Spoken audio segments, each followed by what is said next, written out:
Hi, this is Adrienne from the Aquarian Answers Existential Help Desk, following up on your open ticket. What are we actually committing to when we get married, if not love until death do us part? So the first thing to understand is that masculine and feminine are in recovery from an extended bout of structurally enforced codependency. The feminine, as we are well aware, was dependent on the masculine to meet her material needs. It's tempting to wave this off as ancient history, but to put this in perspective, women didn't have the right to a bank account, credit card, or mortgage loan without a male cosigner until 1974. Almost every US president, including the current one, grew to adulthood in a time when a woman still needed a husband in order to buy a car or a house or any big material asset. The influence of this dependence is still very much with us. But the masculine was dependent on the feminine too to meet his emotional needs. Good parents know that when their kid is having an emotional meltdown, the first thing is to check all the physical comfort boxes. Hungry, tired, diaper, physical pain, stressful environment. Deal with that, and usually the kid will settle down and become playful and happy again. Now, I can't prove whose idea this was, but since women were so materially dependent on men, it was critically important for women to keep men dependent on them in some way too. And for a very long time, men were, childlike, dependent on women to regulate their uncomfortable emotions by meeting their physical needs.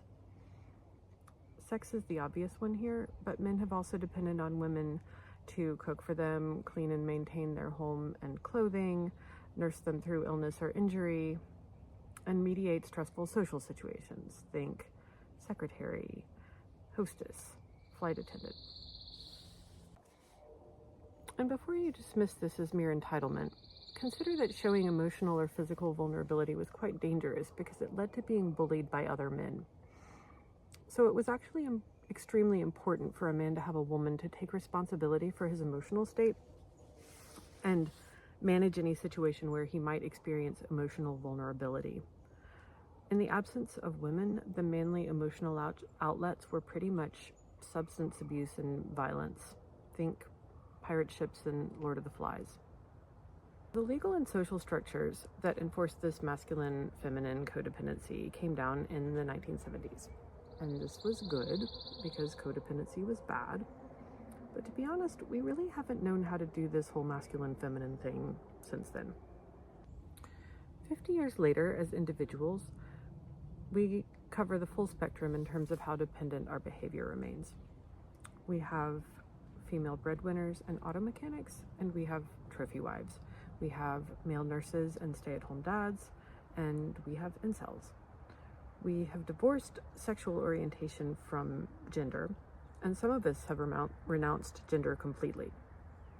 We're all over the map in terms of what we do or don't think we need from a romantic partner.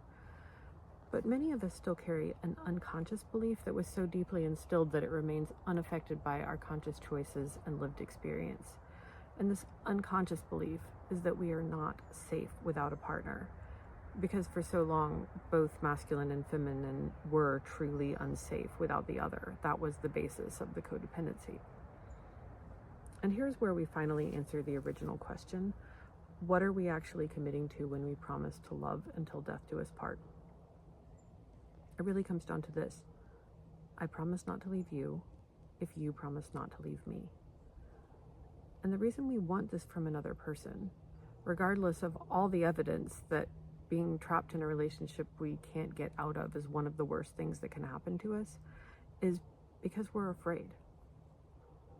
The fear is the fear of the dependent, literally the fear of the abandoned child. I can't make it in this world without you. There's a lot to say about this situation, but here's the main point. When we choose our relationships out of fear, we don't pick the person that we most admire, enjoy, adore, and want to spend all our time with. We pick a person who we think will stay. That is a very different calculation, and it has nothing to do with love after the shiny coating has worn off. In fact, fear is the opposite of love. So before we promise to love until death do us part, we do well to make sure love is what we're starting with.